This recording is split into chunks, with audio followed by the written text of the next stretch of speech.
So this is problem statement 3.4. A drunkard walking in a narrow lane. Okay. Sorry. A drunkard walking in a narrow lane takes 5 steps forward. तो एक शराबी जो है एक narrow लेन में है, तो नैरो लेन में चल रहा है, 5 स्टेप्स वो आगे जाता है और 3 स्टेप्स वो पीछे आता है। एक स्टेप लेने में उसे 1 सेकेंड लगते हैं और जो भी स्टेप लेता है वो 1 मीटर का होता है। तो इस तरीके से वो उसका मोशन टू एंड फ्रो आगे पीछे होता रहता है। लेकिन आप देखो इफेक्टिवली वो आगे ही जा रहा है, क्योंकि जो आगे का जो स्टेप है वो ज्यादा ले रहा है और पीछे वाला स्टेप कम ले रहा है। 5 स्टेप्स आगे जाता है और 3 स्टेप्स पीछे ले जाता है, तो यानी कि इफेक्टिवली वो जा तो आगे ही रहा है। और plot the x t graph of his motion, तो इसके जो मोशन है उसका हमें ग्राफ प्लॉट करना है। Determine graphically and otherwise how long the drunkard takes to fall in a pit 30 metre away from the start. तो एक गड्ढा है, उसमें जो 13 मीटर दूर है, 30 मीटर दूर है, और उसमें वो गिर जाता है। तो हमें ये पता करना है कि कितनी देर के बाद उस गड्ढे में गिर जाएगा। आई होप ये क्वेश्चन आपको समझ में आया होगा क्या कहा जा रहा है। तो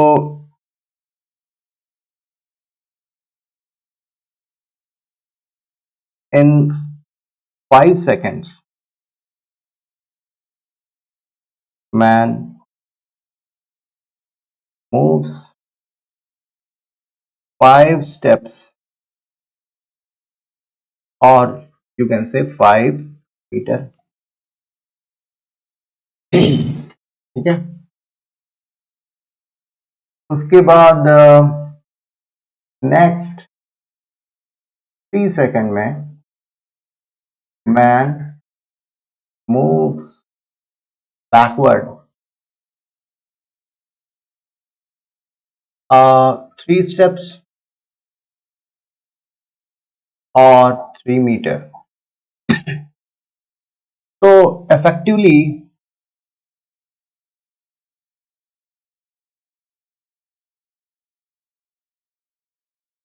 man moves 5 minus 3 meter in 8 second. ठीक है, यानी कि 5 माइनस 3 यानी 2 मीटर। तो जो ऑड मूवमेंट्स हो, जो इवन मूवमेंट्स हो रहे हैं, वो उसके लिए जो मोशन उसका हो रहा है वो 8 के मल्टीपल में हो रहा है। जैसे मान लीजिए यहां पर 0 से शुरू करते हैं, 2 मीटर 8 सेकेंड, 4 मीटर 16 सेकेंड,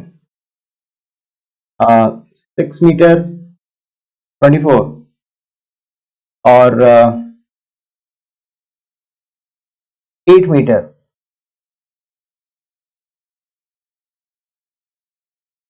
32। ठीक है, ये मेरा 8 से, अगर मैं इसको एक ही डायरेक्शन में, ग्राफिकली हम लोग बात नहीं कर रहे हैं, एनालिटिकली हम लोग समझने की कोशिश कर रहे हैं। यहां पर टाइम जो है 8 सेकेंड हुआ, यहां पर टाइम 16 सेकेंड हुआ, यहां पर टाइम 24 हुआ, और यहां पर टाइम 32 हुआ। ठीक है, अभी ये बंदा जो है 8 मीटर जा चुका है। अगर वो ये पूछते कि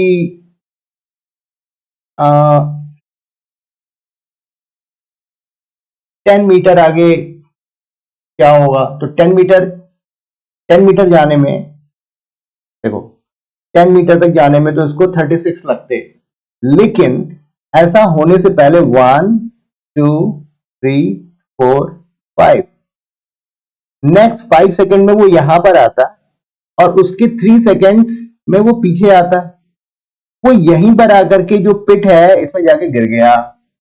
तो वो अपॉर्चुनिटी उसके पास नहीं आई कि वो पीछे आ सके। ठीक है, तो ये हो गया मेरा 33, ये 34, ये 35, 36 है ना, ये हो गया 32, 33,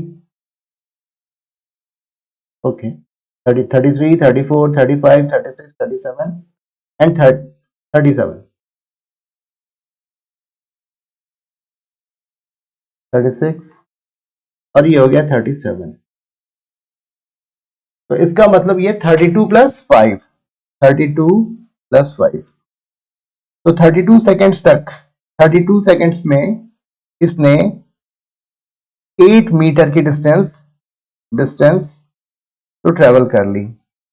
उसके बाद नेक्स्ट 5 सेकेंड्स में इसने 5 मीटर और ट्रेवल किया और 13 मीटर डिस्टेंस इसने अचीव कर लिया, और उसके बाद वो जो पिट है उसमें जाके गिर गया। तो इस तरीके से टोटल टाइम कितना हुआ,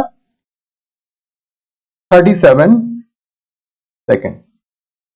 ओके, अब इसे ग्राफिकली हमें डिमॉन्स्ट्रेट करना है, प्रेजेंट करना है। तो ऐसा मैं करता हूं कि इसे वीडियो को मैं पॉज कर देता हूं और एक वो ग्राफ, जो भी चीजें हमने अभी डिस्कस करी हैं, from t is equal to 0 to t is equal to 37 seconds तक, किस तरीके का उसको मूवमेंट है, उसको मैं ग्राफिकली रिप्रेजेंट करके आपको मैं एक्सप्लेन कर देता हूं। That would be much better.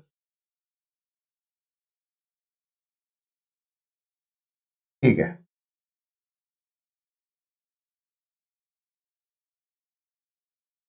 Alright, so this is the graph I have prepared for you। तो यहाँ पे इस ग्राफ में जो टाइम t जो है 0 0 यहाँ से इसने अपनी जर्नी शुरू करी, और अपनी कन्वीनियंस के हिसाब से मैंने इस टाइम को t इक्वल टू 0 डिफाइन कर दिया है। नेक्स्ट 5 सेकेंड्स में ये 5 मीटर की डिस्टेंस ये ट्रेवल कर रहे हैं, ये भाई साहब 5 मीटर। उसके बाद नेक्स्ट 3 सेकेंड्स में ये पीछे चला जा रहा है। अभी इफेक्टिवली जो ओरिजिनल पॉइंट से कितने डिस्टेंस दूरी पर है, 2 मीटर, 2 स्टेप, जो कि ऐसा दिखाई पड़ भी रहा है। सिमिलरली इन यानी कि 2 स्टेप्स आगे बढ़ने में इसको कितने टाइम लग गए, 8 सेकेंड्स। तो 4 स्टेप आगे बढ़ने में 16 सेकेंड्स लगेंगे, यानी 8 के मल्टीपल में हम लोग अभी तो आगे बढ़ रहे हैं। और सिमिलरली 6 मीटर तक जाने में हमें 24 सेकेंड्स लगेंगे, और 8 मीटर यानी 8 स्टेप्स आगे बढ़ने में से 32 सेकेंड्स लगेंगे। 32 के बाद जो है पीछे आ चुका है, फिर से आगे बढ़ना शुरू करता है। तो ये जैसे जैसे टाइम आगे बढ़ा, ये t इज इक्वल टू 33 पे इसकी पोजीशन यहां आ गई, फिर 34 पे यहां पर आ गई, 35 पे यहां पर आ गई, 36 पे यहां पर आ गई, और 37 पे यहां पर ऊपर। मैं इसको थोड़ा ऐसे डेमोन्स्ट्रेट,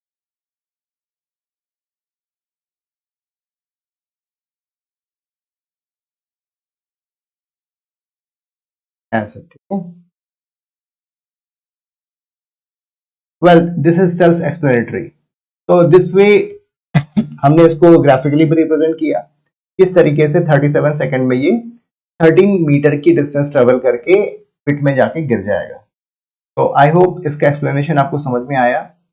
क्वेश्चन आसान था, थोड़ा सा आपको बस ये देखना है कि 32 के बाद, 32 सेकंड्स के बाद जो नेक्स्ट 5 स्टेप्स लेगा, उसके पास वापस आने की अपॉर्चुनिटी नहीं होगी, क्योंकि वो गड्ढे में जाके गिर चुका होगा। ठीक है, तो this was all about this follow statement, और थैंक यू।